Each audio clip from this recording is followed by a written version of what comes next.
It's definitely fake. Well, really? Hey. Everything in here is fake. That palm tree over there is just a ficus with plastic coconuts glued to it. I look over. He's Yeah. right. But I almost caught something like that fish once. Mine was bigger, though. Of course it was. Oh, really? Yup, I went on a trip to Hawaii maybe a decade ago. We were out at the sea for 3 days, catching fish, drinking beer, guy stuff. We went to the hot plate on we had a hot plate on the boat so we could sear the fish right after we caught it. Not even bothering to kill the thing. We just put it right on there and then ate it while it still twitched. Threw a little bit of salt and lemon on there and man was it thrashing. That's some of the best food I ever had. You could see the life draining from its eyes. That was terrifying. Thank you. But I mean, of course Snake Dad likes it. Well, at least it was the last day. Everyone had gone to bed already, but I was out there watching for the stars. Had my line out, then all of a sudden it started running. So I jump on the reel before it gets ripped out of the rod rack and start fighting with the damn thing. I'm about there for maybe an hour. Can't call out for my shipmates. It's just a man against nature. Why couldn't you call for your shipmates? I don't know.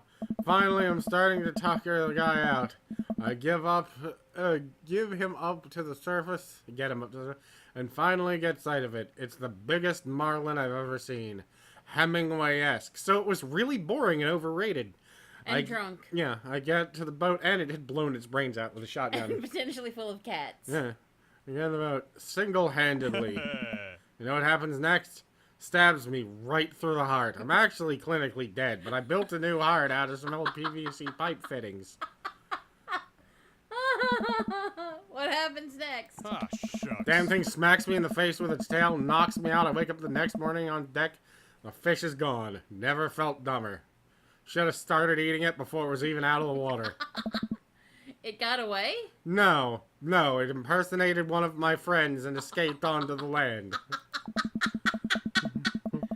I think there's another version of me out that would have spent the rest of my life trying to catch that fish, Captain Ahab style.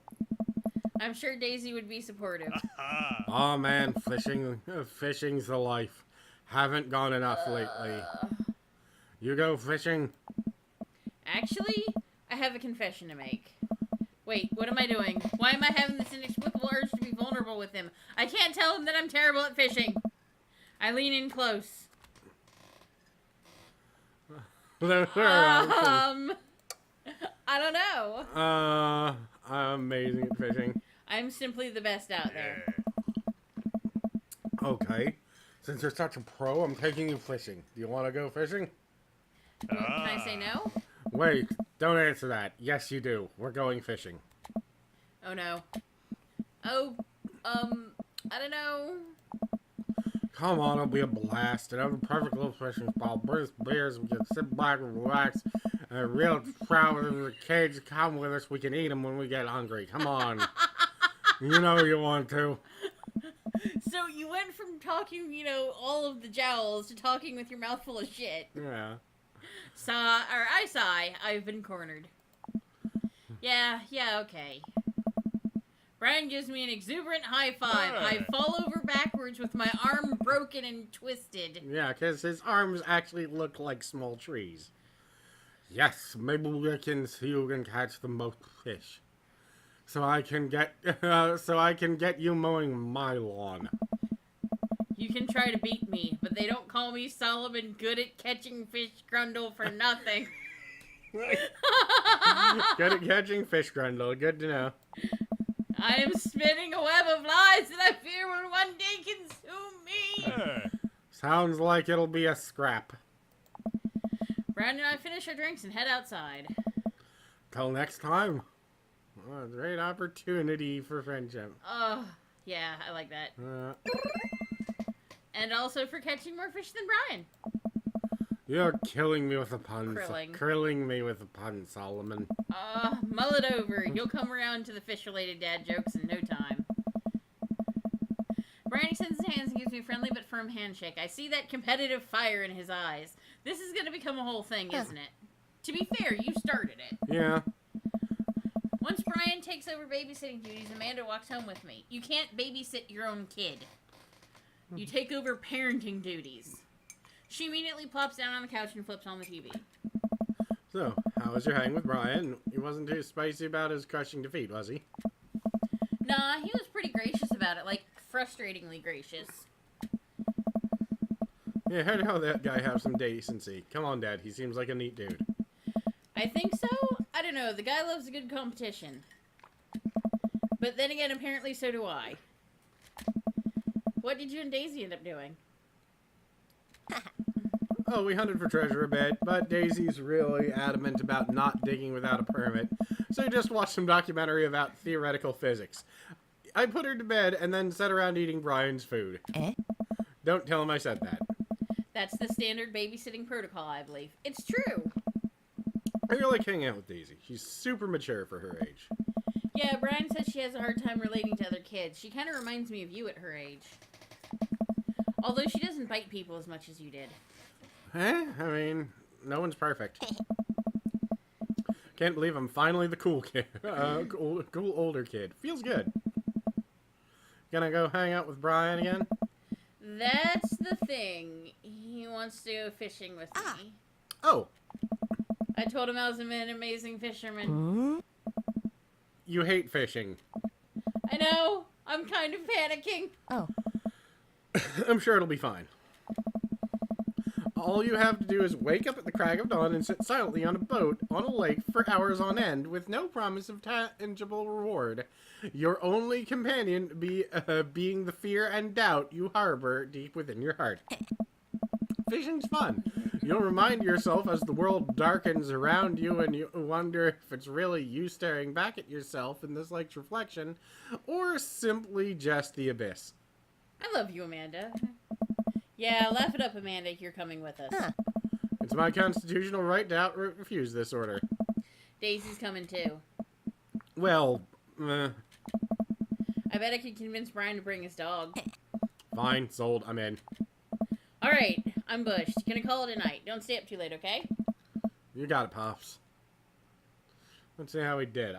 Imagine we don't get an X or S rank because we didn't finish the thing with full marks. Oh god, we got no dad points.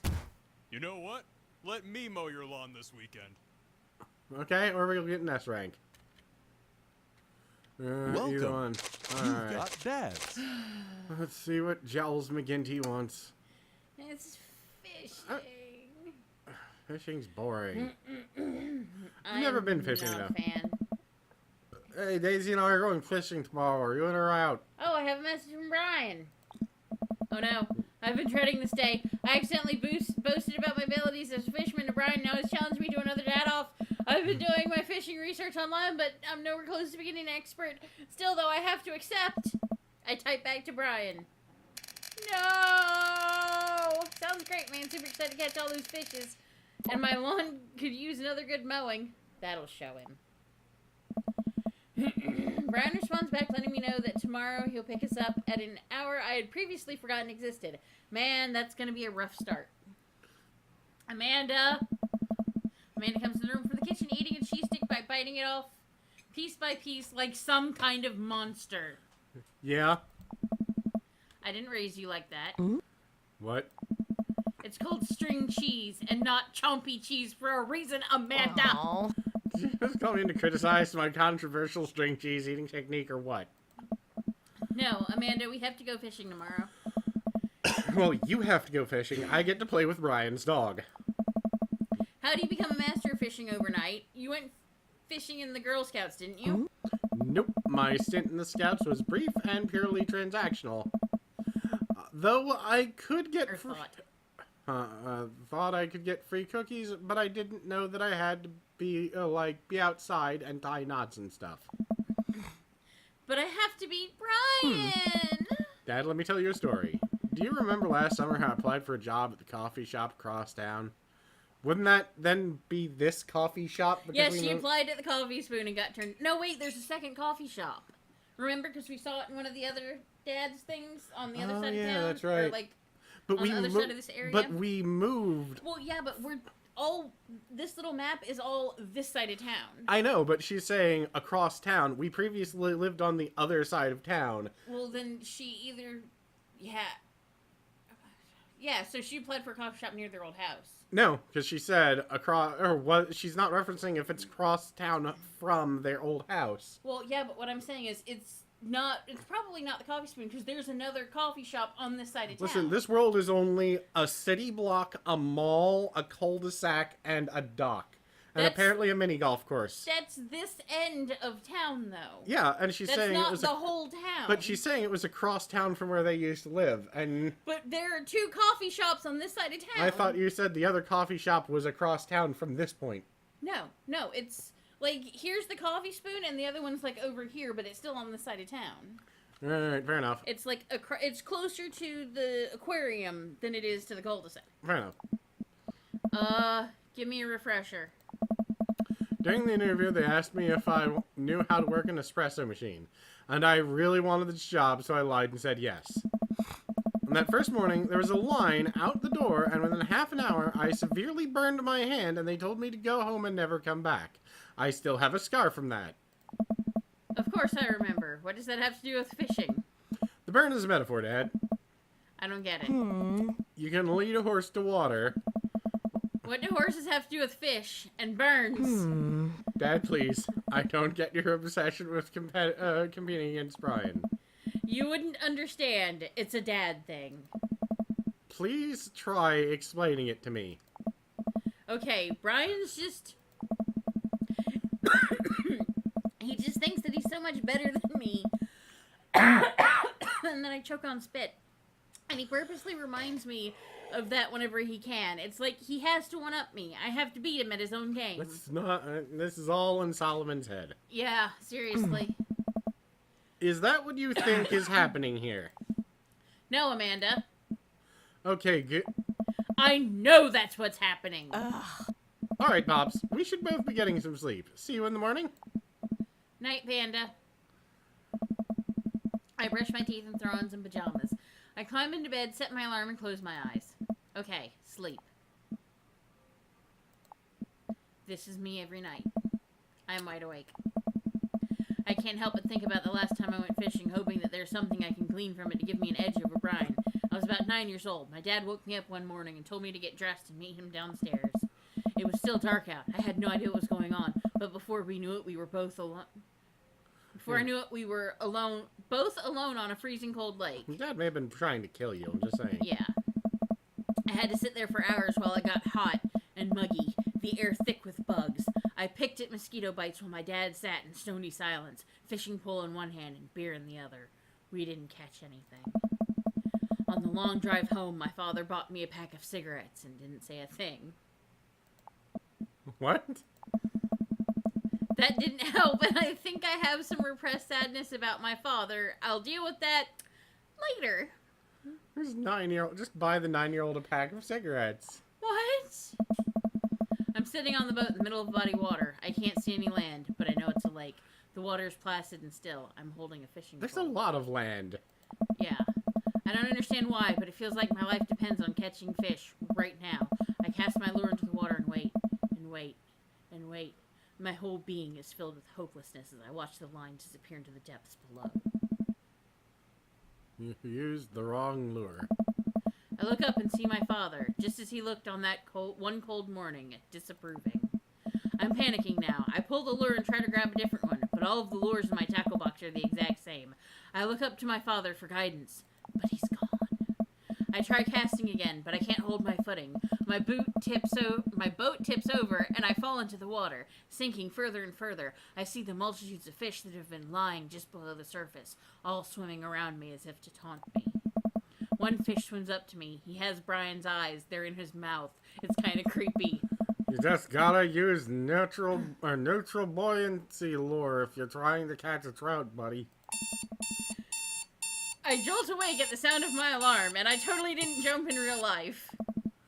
It's fishing day. That would explain the weird dream. I groggily slip on clothes and get ready. I spot Amanda's door half open and see her still curled up in a mountain of blankets. Walking over to the bed, I give her a tiny kiss on the forehead. Fishing day, kiddo. You ready? No. Well, you gotta get up. I can't do this without you. Also, stop sleeping in your clothes. Amanda pulls her comforter over her head. Never.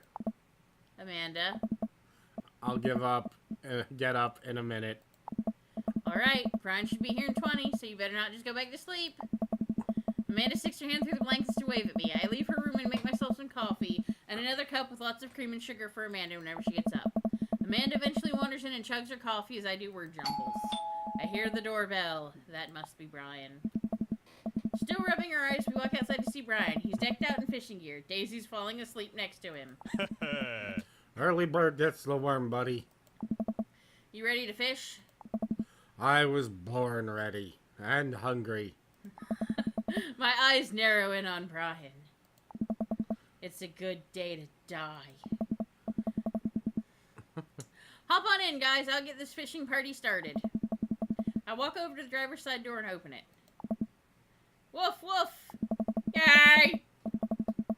Oh my god. Brian's dog immediately hops in the driver's seat, wagging his tail furiously. Can I see your license, sir? Maxwell, let Solomon sit. Maxwell immediately hops into the back to cuddle with Daisy. Amanda settles in next to Maxwell and Daisy and immediately falls asleep. You ready for adventure? Brian, tell me. Does Maxwell have a silver hammer? No, I'm not. I struggle to stay awake as we drive to the outskirts of town. Country music plays quietly from the radio as I desperately consider killing myself to escape the twangy crap. Look, I could just drive the car into the coffee shop. So where exactly are we headed? It's about an hour north of here, a little spot I've been going to since I was a kid. My dad used to take me there all the time. I don't think anybody else knows about it. It's a great place to hide and cook bodies. I brought everything we need so we can catch some trout, have a nice little fire, and enjoy the nature. And remember, we have to use neutrally buoyant lure. Yes. My fishing pole is in the shop, getting tuned up. Do you maybe have an extra I could borrow? But of course, you're probably not as nice as it sounds like yours, though. Right. I'm digging a hole here. I stare out at the forest lining the highway. You should be watching the road. The sun is barely over the horizon, scattering dusty pink light through the trees. For a split second, I spot a deer grazing at the side of the road before it leaps back into the brush. God, I hate nature. After a nice, quiet drive, Brian eventually tells me to pull off the highway and onto a dirt road. The car bumps along until we reach a clearing that opens up to a magnificent lake. Well, here we are. I step out of the car and help Brian unload our gear as Maxwell runs around us barking.